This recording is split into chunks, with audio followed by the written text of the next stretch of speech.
Romney lays groundwork to become leader of Republican establishment next year with triumph return to politics as senator from Utah. Mitt Romney is preparing to become a major figure in the Republican Party next year, laying the groundwork to become spokesman of the Republican Party establishment that's been steamrolled since the election of President Donald Trump. The former presidential candidate is widely expected to win Utah's Senate election in November and has already let party leaders know he intends to make a splash upon his taking of the oath of office in January, Politico reported. He's expressed an interest in joining the Senate Foreign Affairs Committee and wants to work on spending issues. But the most delicate issue he's likely to deal with is relationship with President Donald Trump. Romney, who failed to win the Republican presidential primary in 2008 and then failed to win the presidency in 2012, was a vocal never-Trumper voice during the 2016 race and criticized the now president on multiple occasions. During the height of the Republican presidential primary, Romney called Trump a phony and a fraud during a March 2016 speech in Utah where he also argued that Trump's policies would lead to a recession.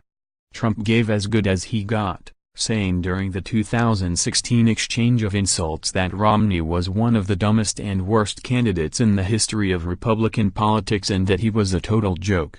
Now Romney appears to be trying to strike a more delicate balance with the president, who endorsed his Senate bid. However, there have been expectations among the party faithful that Romney will challenge Trump when necessary and provide a counterbalance to what some see as a leadership vacuum among mainstream Republican leadership. Romney has balanced his criticism of the president with praise as of late. He said in May that he didn't think Trump was a good role model for his 18 grandchildren, saying some of the things he has said are not ones that I would aspire for my grandkids to adopt. Romney explained the president's tendency to not tell the truth is the main reason Trump is not a paragon of virtue for children to follow. I don't think that I would point to the president as a role model for my grandkids on the basis of his personal style. He has departed in some cases from the truth, and has attacked in a way that I think is not entirely appropriate, he told NBC News. I think that his policies have been by and large a good deal better than I might have expected. But some of the things he has said are not ones that I would aspire for my grandkids to adopt. But he predicted last week Trump will solidly win a second term. I think that not just because of the strong economy and the fact that people are going to see increasingly rising wages, he said. But I think it's also true because I think our Democrat friends are likely to nominate someone who is really out of the mainstream of American thought and will make it easier for a president who's presiding over a growing economy. Romney also predicted Trump would easily see off any challenger in the Republican nominations, for the same reasons. Friday morning as Trump left the White House for the G7 summit in Canada, he reacted to Romney's unexpected praise with a compliment of his own. Mitt's a straight shooter, Trump told DailyMail.com. Whether people love him or don't love him, Mitt Romney is a straight shooter. And yeah, he had some very nice things to say. I appreciate that. Romney made his latest remarks and got FaceTime with powerful Republican elites last week when he welcomed dozens of high-profile business and political leaders to a mountainside retreat in Utah on Thursday. As he has every year since 2012, Romney played host to an invitation-only summit focused on the future of American leadership at home and abroad. His speech came at the opening reception on the first day of the three-day, closed-door event in Utah's mountains.